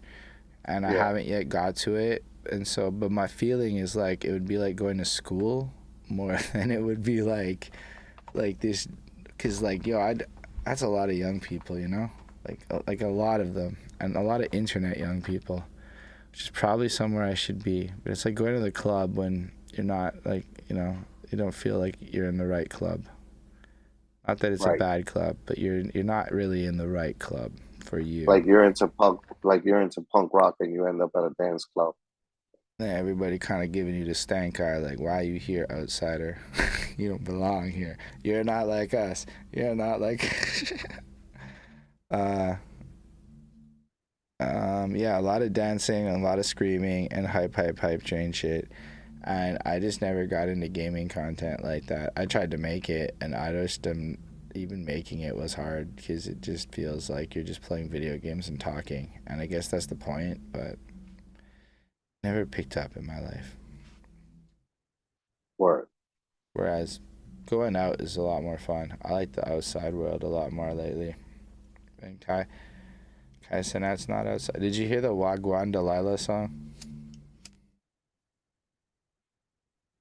That's this Toronto comedian guy called Snow Day basically created this song called Wagwan Delilah, which is over the Hey There Delilah beat, and it's like this weird Toronto man's cover of it in a very heavy Toronto slang.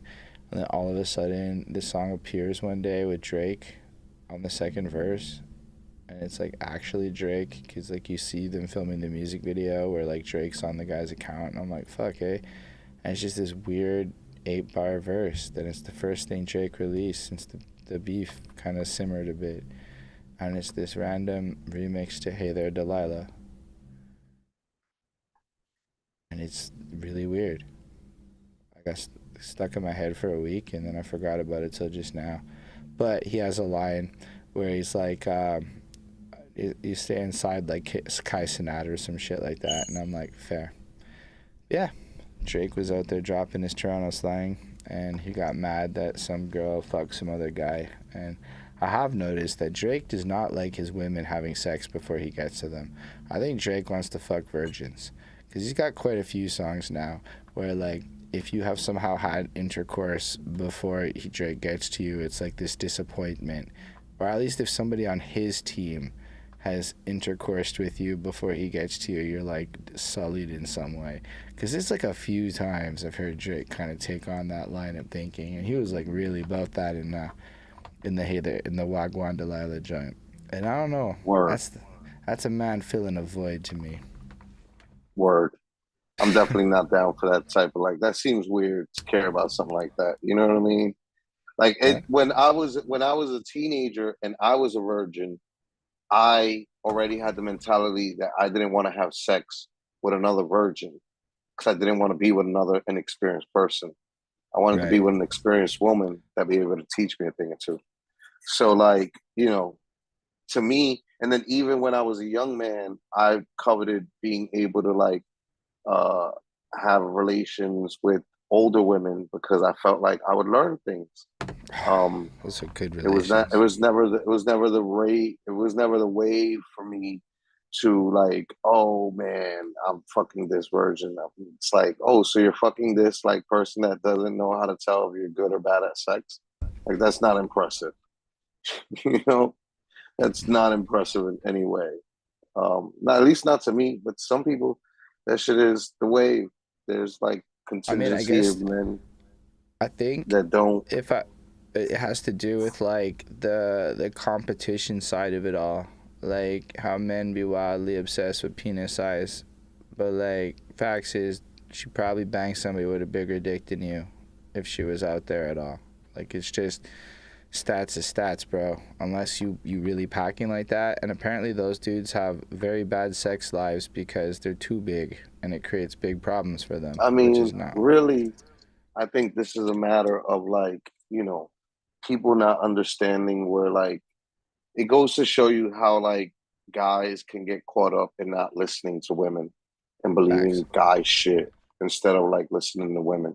Because all the women I know that I've heard talk about men like that they love and how they fell in love, and like it's always like some weird shit. It's just like it's not the shit that you think or care about. Like she doesn't like your dick size doesn't matter to her. Your car doesn't matter to her.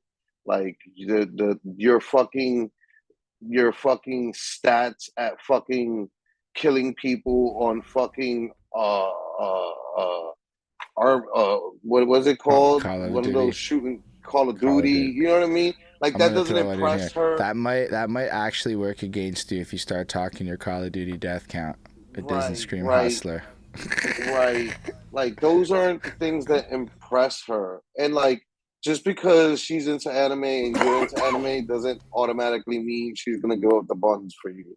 And like there's just a bunch of shit that like guys don't get, that they expose how much they don't listen to women by how they talk. Because I've seen women fall in love with men over like shit that is just like, word, that's the reason you love him. Like, oh, because he sang a karaoke song passionately. Like, okay, all right, shit, You're not all lying. right. You It's know, super. there be You weren't uh, there uh, for the karaoke. a lot of women throughout years have always told me that, like, a lot of women that I've known and women that I've seen in the public eye have gotten with men and married men because why?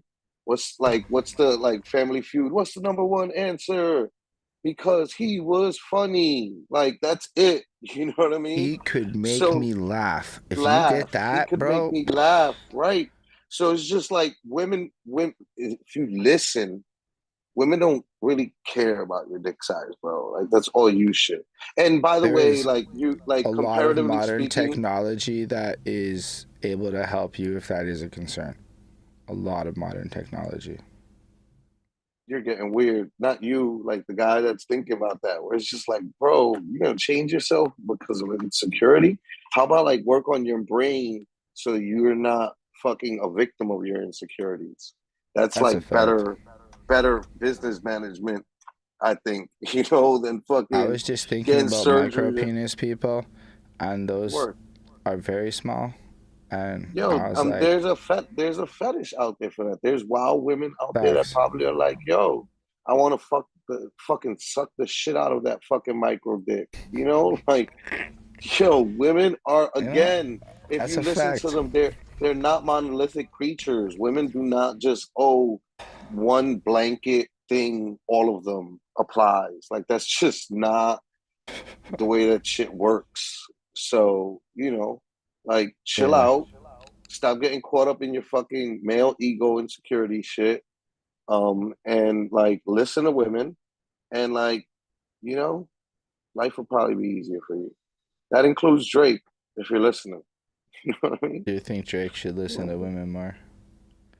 I don't feel like he listens a lot. I would say that would be he seems like a talker. Like he gets what he wants in life. I don't know. Just because you're a talker doesn't mean you're a listener.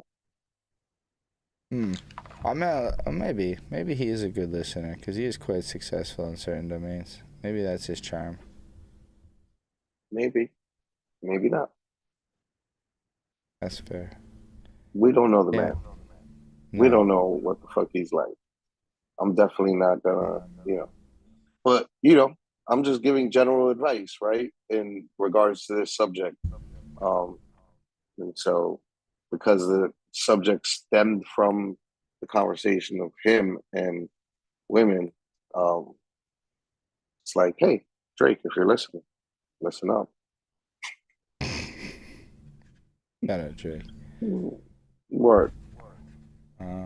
Yeah. Yeah, now my There's mind no went- movie trailers. There's no movie trailers, yo. Like we can go let's go look it up together. Hold on. I'm gonna give you a link. Hold your horses for 2 seconds. Hold them. I'm Jesus just Christ. gonna. Don't put so much pressure on me. Just come on. Give me a second here, buddy. Jojo Nitty says women impress other women. Y'all gonna fuck regardless. I mean, men do that too, like men do shit for other men more than they do it for women. Oh my gosh. Like it's both sexes. Both sexes do that shit for sure. Men And care that's way usually more about my just- shoes. That's usually just fucking, human mentality shit. Yeah. Um, Alright. yeah, so pull that up, man. Pull that up. We're gonna go to a movies page.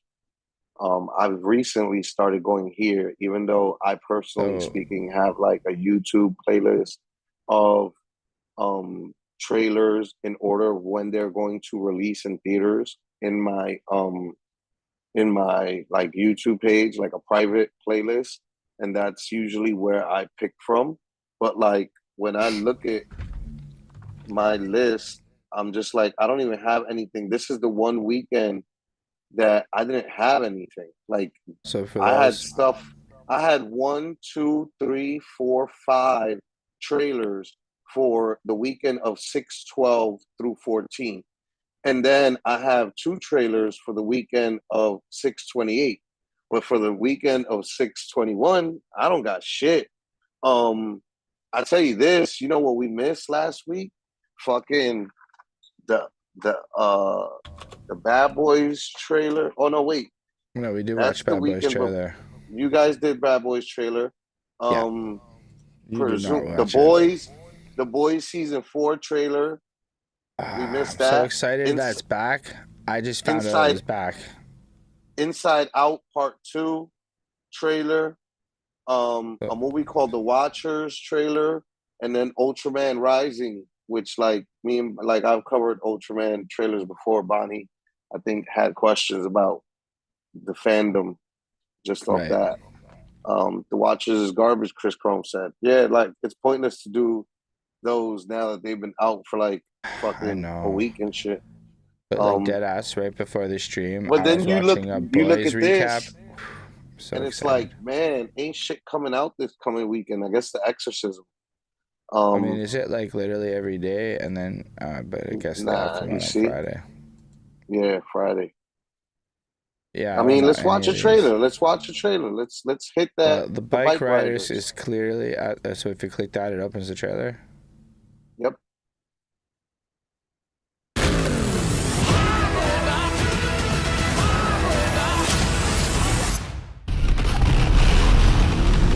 thinking of starting a riding club. Why? All those clubs do is sit around talking about motorcycles. That's what we do. You don't belong nowhere else, so they belong together. But you're the man in charge. I'm Johnny. We're the Vandals. I'm Benny. I like you guys. Your boyfriends are getting into trouble. Shit. What the hell were you thinking back there? Nothing. I saw you squaring off with them guys. What do I need to think for? Yeah, you and me, kid. Johnny always loved Benny. This is our family. Forever. Hey! Told you to take that jacket off. You'd have to kill me to get this jacket off.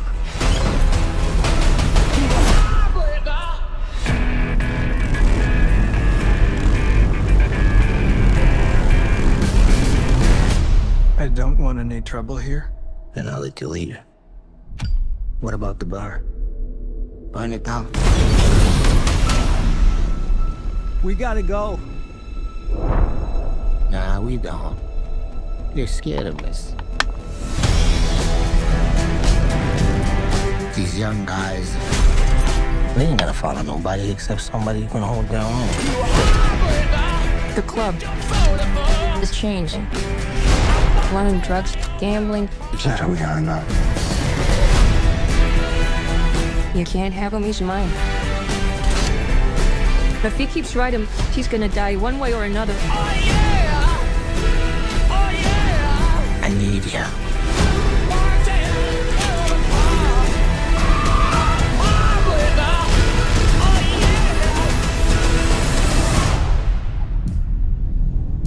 Some people would rather crash than slow down.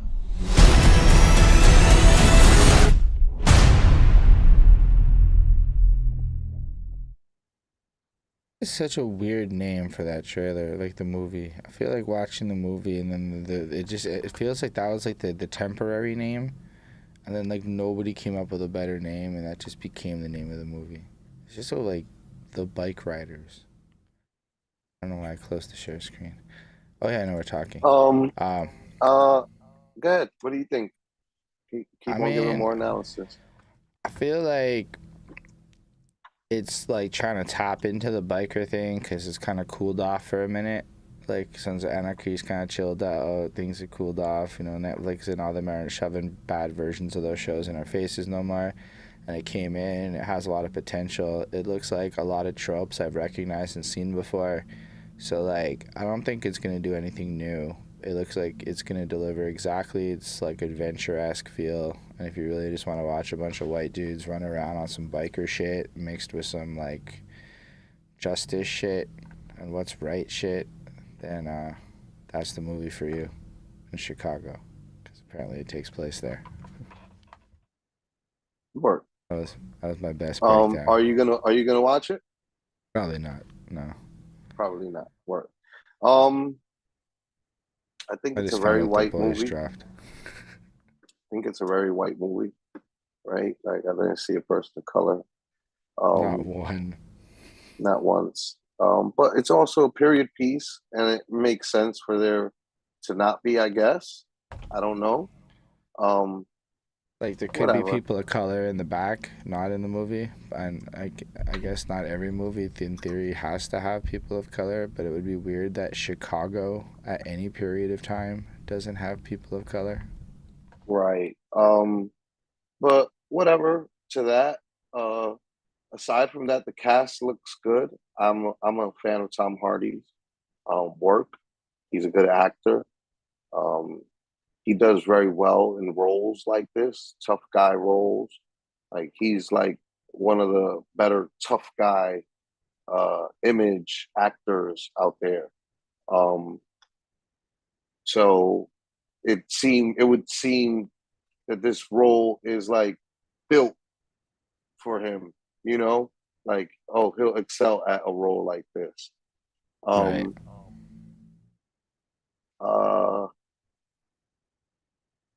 You gonna watch it? Nah, maybe when it comes to streaming, I guess. Right. Yeah, let's look at another trailer. Let's go Wait. back to the list. Is And this back? let's Kinds see, of kindness. kinds of kindness. Let's go for What it. Let's kept fucking- under wraps is mysterious. You know what? Go back. If you press that play trailer button. Right to it. I see. This is it. Do you think you can do it? Sweet dreams are made of these. Who am I to disagree? Open your eyes and look clearly at what's going on around you. We might all be in danger. Some of them want to use you. Hi. Some of them want to get used by you. I love you. Some of them want to abuse you. This isn't love. Some of them want to be abused. She asked me to fuck her in my uniform, and it hit me hard. The truth is, Say it.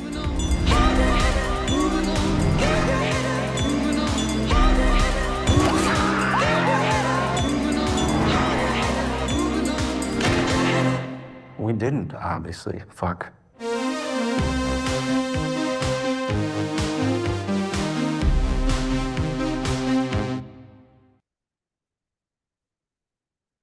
I'm gonna say this feels like a very different kind of white movie. Right.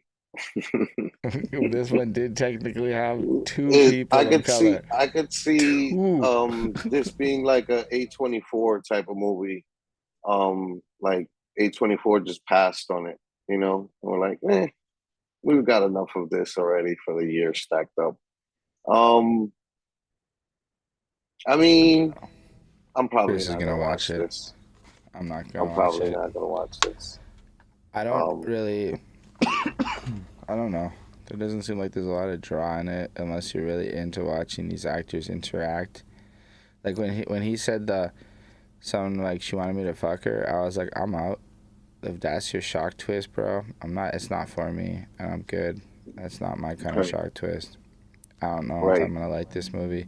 I do like a few of the actors in the movie. I just don't. Oh, look, really a know bunch what of the this- actors. I fuck with Willem Dafoe.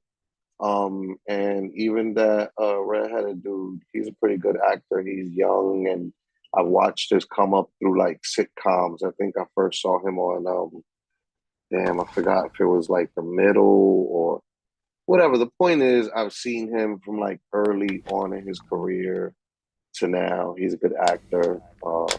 Emma Stone's a good actor. You know, Yeah. Emma Stone's fire. I'm just not But- interested overall. Yeah, me It's neither. not doing it for me. Also, there's just a lot of other stuff. Like you've shown some trailers where I'm like, fine, I really want to watch this one day. Today's, to be fair, you're not picking them. I guess The Exorcism's popular. Did we already watch that, or is that a new trailer? That's a new trailer that's coming out this weekend. Daco, I Do you have thoughts? don't think that nobody's real. Like Midsommar is such an old movie. Yeah. We Honestly, do I trailers personally speaking, on my when they come thoughts out on this Midsommar. week. Yeah, go ahead. Yeah, we do trailers on that. To give you my thoughts on Midsommar, like it's what helped make A24 the overrated movie studio that it is. That everybody just thinks that like everything they do is so special because it's different. But like personally speaking, I don't feel that way. But it was a good movie. I just don't think it was like mind blowing the way everybody acted like it was. Right. I was there. I feel the way I feel about A24 the way I feel about Eminem. I was there before all the white people showed up, and like I thought it was cool initially, but like when all the white people showed up and started acting the way they do about Quentin Tarantino about A24, I was just like, I'm out. I'm good. Like we're not gonna fucking be doing this every fucking year. Like, nah. Like, you're Right. not gonna fucking catch me in this fucking, yeah. So I don't know. Overrated, I guess. My thoughts Fair. on Midsommar. Fair. So do we want to try The Do Exorcism? you have any thoughts on Midsommar, I Holden? haven't seen it. I don't know much about it. I know that apparently a lot of people like it, and I don't know.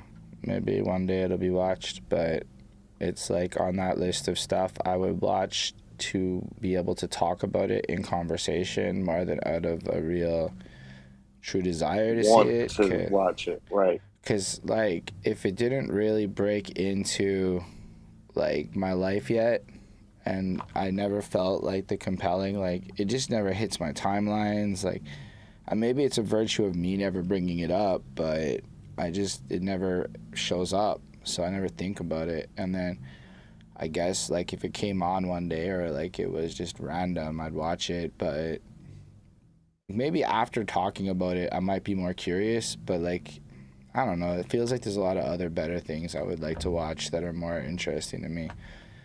Like, I'm going to go out my way to watch The Boys Season 4. That's the next thing I'm going to watch. Because, fuck, I think that whole universe. And you did it from the beginning. You clearly did. Yeah, because it was one of my workout shows when I'm on my exercise bike, and I came across. So I'd be watching The Boys while pretty much the whole time I've watched The Boys, I was on my exercise bike until the last season, and then I was hooked. Then I just had to watch it in real time. And then I really like the Gen V also. Yeah, fire. Deco, I mean, I agree that A24 does have some cool movies. I just don't think that they're like, oh my God. And that every time that they drop one that everybody like agrees with each other on about, I don't think that's like the definitive answer every time. Right. And Mid-90s is a good movie. Like, I liked it. It's also not like, oh my God, this coming of age movie is so amazing, like, right. I'd be like, I mean, it's cool, like, is it kids? Like, hell no, but like, it's cool, Did you see they made a documentary about the kids from Kids, like 40 years later? That sounds, I would watch that. See, I would watch that before a lot of the other things because that's stupid interesting to me, just to see what their reactions to that movie would be. And to be fair, I never watched The Old Kids, so I'd have to watch that first. But then I have a reason to watch The Old Kids now. Anyway, yeah, no. The Exorcism? Yeah, let's run it. Let's run it. Forgive me, Father, for I have sinned. It's a job. Coming to me off the back of somebody else's tragedy.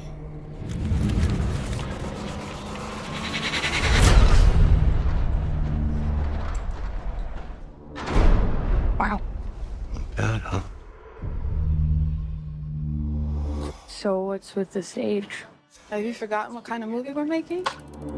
Set. Action.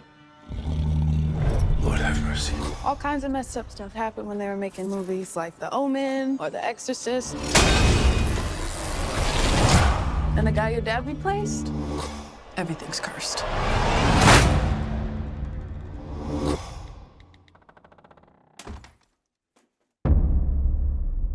With my father's voice. Tony, it's okay. You're okay, all right? How did I get out of here?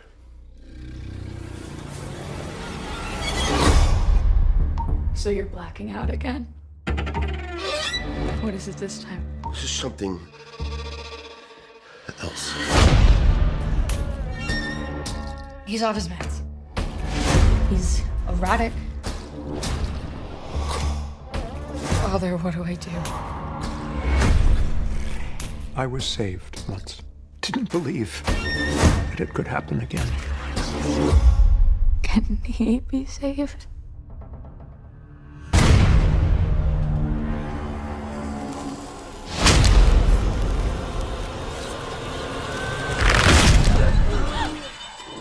It's not worth saving, and you know it. I know you're afraid. Me too. It's all right to be afraid. Have faith. He will protect his children. When it happens, run.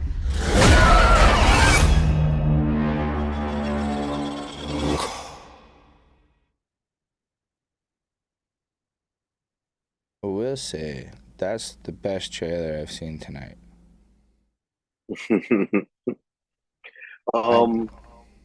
Yeah. Yeah, go. No, go ahead. No, you go ahead. I mean, I'm not a horror person. I think it's cool that they got this modern twist on The Exorcist with this meta, like, making The Exorcist kind of vibe. So, like, I thought that was fun, a way to, like, bring it to a new generation. But, like, I had no interest in any iteration of The Exorcist before this, and I've had plenty of, and they even made one when I was working at the video store in, like, the mid-2000s. So, like, this isn't even, like, the first time they brought it back for it. Like, they did the Gen X one. No, they do that shit Then pretty. they made the frequently. millennial one. Now they're making the Gen Z one. And it's like, all right, okay. I guess every generation's gonna get an Exorcist movie. Oh, absolutely. But I got like zero interest in it.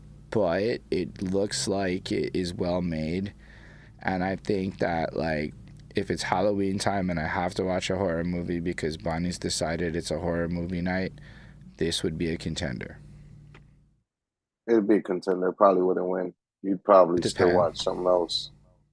Because we've covered trailers on here for scary movies that we all were like, "Oh shit, that actually, didn't look bad." It's probably not going to win. I just don't think The Exorcist has a super interesting plot unless you're into Catholicism or like this is interesting to you. But like as a premise, it's like watching a priest yell at a person who's possessed by a demon, and then the demon makes the person do freaking really weird things, and it's like it's not scary to me and it's not interesting to me. So I don't have a lot of to sink into for me. You don't got a lot of stake in or interest in Nah, subject it's matter. definitely not the psychological thriller Saw was. Word. Yeah, I'm probably like the wife will probably end up watching it because she fucks with the Exorcist movies and she always has. So Right. she will definitely end up watching it, and like I'll be on my phone with the movie playing in the background, and really not getting too involved, I do wild multitasking during these movies when sometimes I'm supposed to watch, and if I lose interest, but cool, we watch it, and I absorb enough of the movie to contribute. Do you want to watch another one, or are we gonna move into the next week's? Yeah, let's move into next week's and let's get a little bit of content for the Patreon. Yeah. And a little bit of behind the scenes, and I gotta get to work again. I gotta eat also. Yeah, Crazy. I have to Haven't figure out done wild supper. things today. And I don't know. It feels like it's going to be one of those 11:30 stop nights, but I don't know. I find the after podcast pace is never the same as the before podcast pace, personally. And then I'm going to be out by I got to go to the dentist tomorrow, actually. That's the first thing I have to do in my week. It's time for a teeth cleaning. And so I'm going to go there and do that. And then I got work calls and shit. I got wild meetings this week. No, I got a meeting on Wednesday with a ghost kitchen, and I got to figure out a way for us to film a video in a ghost kitchen and make it sexy, because high key, that's not the same kind of visuals as a restaurant, and but at the same time, you pull off the deal with the ghost kitchen, and that is not one video, nor is it one brand. It's just an open fucking door, and you want to open that door. So I'm real excited to see how that goes. And it's cool because I already work with this dude and he was happy with the video. And I shot that video, so it makes me extra happy when the guy wants to work with me after my fucking filming was used. You know what I mean? Extra feels like a creative professional. And then gotta film more shit because 2 pizza places back to back, Thursday night at 9 p.m. is the fancy one, and then I think it's fucking Friday at 12:30 is the not fancy one. And then you would probably not approve of a lot of this pizza, but there's definitely some people who jack New York pizza pretty closely. They've gone down and studied with the great pizza makers of New York City, and then came back up here and made New York-style pizzas and New York-style ovens and New York-style everything. And I'm like, fair enough. We got like 90% of the way there pizza now, having tried it. I mean, I guess. I'm not saying you have to eat it up here. There's definitely plenty of better food. Oh, but... I won't. Believe me when I tell you. I don't eat pizza outside of New York City. Right. I really just don't feel like I have to. Like, it just is silliness to me. It's like being fucking Mexican from like one of the most amazing food towns in Mexico, and then going to fucking goddamn Milwaukee and looking for Mexican food. Like, what? I wouldn't. Right. I wouldn't. Nah, I don't know what I would eat in Milwaukee. I'll tell you, like, one time I went to Morrisville, Vermont. Do you know why you probably never heard of this? Because the total population is 2,000 people. I still ended up there. And the restaurant offerings were not amazing. It was the pizza shop and one other restaurant. And so I had a piece of mid-Vermont pizza. But the problem with some of these little, like, places is, yes, Chris, it was Big Homie West. Shout out to Big Homie West. This guy is from Morrisville, Vermont, and has decided he's going to bust into the Montreal music scene and put up whatever bread he needs to and hustle harder than half the rappers from our city. And it would be pretty wild if a random Vermont rapper broke the Montreal scene. Anyway, it's not impossible. It's just random.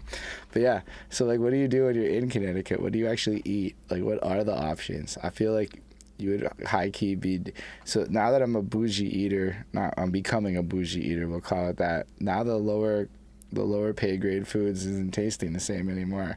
And it's hard to go to certain things where like I previously would have indulged happily because it was cheap and big. And now I'm like, you know, this doesn't taste as good as that shit that's $30 a plate. It's just... Maybe there is something you're paying for. And I feel like going to some of these places, it's just that. It's just the other tier because they don't have all the fancier stuff. When Montreal's bougie too. It's like, you know. Right. Now, Montreal is a great foodie town. Like, I enjoyed myself, you know? You guys had nice restaurants that was like, and you definitely could be like, oh, we have a version of that French shit on lock. You know what I mean?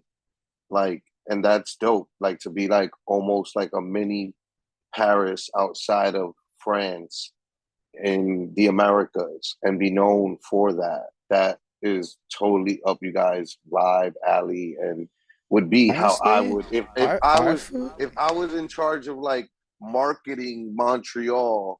I'd be like, yeah, like, you know. Nah, like, they go heavy deep on the multicultural food angle.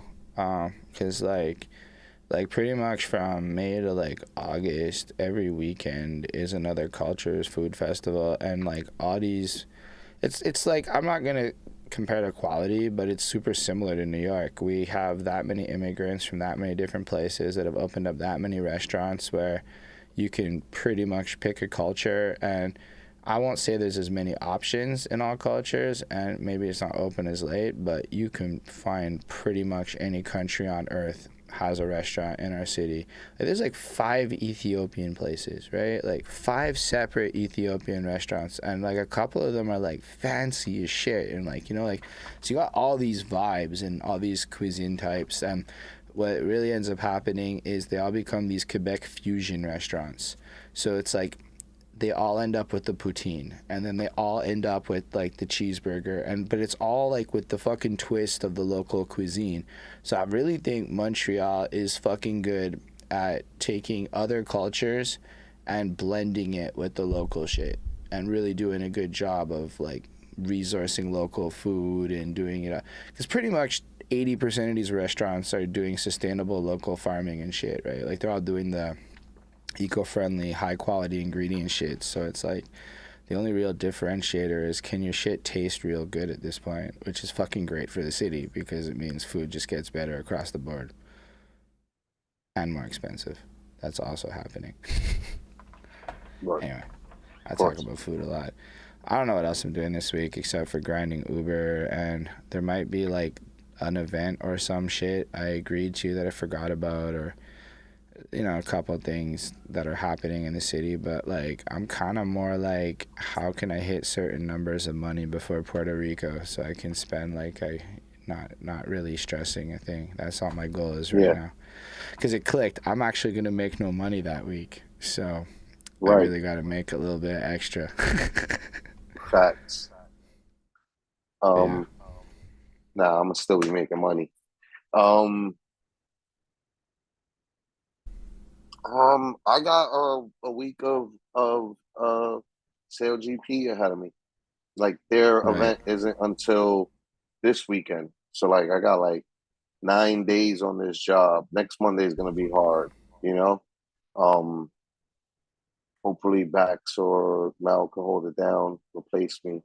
Because I believe that I have some like crazy late shift over there. Like, we're trying to get them, all the stuff that we put up gotta go down. It goes up, it goes down. And we gotta do that. So be busy for the next 9 days with this. Or 8 more days with this. I gotta get in the studio. Chris is like, let me on the show. With Frank Stacks. Go ahead. Let Chris fucking co-host with you. All right, Chris, but you also have to come up with the topics in the spirit of Flacco. That's the condition, Chris. All right. You look like you got wild distracted. Like you just blanked out. I'm trying to figure out whatever that fucking shit is in the chat on Twitch. Oh, that was a promotion person trying to get some spam attention, and then somebody deleted it. Oh, okay. Copy. Yeah. Basically, people show up and it goes, hey, you want more followers? Yeah. High key, it's the slimy version of what I do for a living. I do the clean version of promo. I have to differentiate now, because technically my job is, hey, you want promo? And it's not actually that different than what they're doing. It's just they're kind of greasy with it. There's no promo there. It's just pay to play shit that'll fuck up your shit. You know what people never do? They never do hateful campaigns where they buy botted ads and boost up somebody's song that they don't like just to get it removed. Like, you really don't like somebody, on a couple $100 you could really fuck up their Spotify account. Anyway, that was random. Yeah, it's gonna be a busy week. We'll figure out what we do next week, and but it's blessings, and I have to say this year has not panned out the way I thought it would, but it's been a really great year despite that. And it's just like, you can plan all you want and then still have a better year despite your plan. Facts. But, tell the people. Yeah, so you just gotta. All right, everybody. Yeah, so we appreciate you coming through. We appreciate you coming through. Make sure to hit up the Patreon. I gotta cut you off, buddy. Record some Patreon content after this. We actually do have a bunch of little clips of discussions over at patreon.com/perspectives where you can catch some extra content, and we'll keep uploading there. You'll probably get a lot of Puerto Rico shit that you're not going to see anywhere else, so just a reason to subscribe. Word. Facts. And then otherwise, the channel. Shouts to everybody who came through today. Shouts to Lindell. Shouts to Daco. Shouts to CC. Shouts to Chris. Shouts to Bonnie. And also Jojo Nitty on Facebook. Push Packs. Jojo Nitty. Yo, thank you guys. Appreciate y'all coming through. Showing we love. Appreciate all of y'all who watch this after the fact, so make sure to hit us up Mondays at 7 p.m. Eastern Standard Time. Like, comment, subscribe, share it with your friends, tell the people we exist, because only with you will we hit that next level. Live long and prosper, everyone.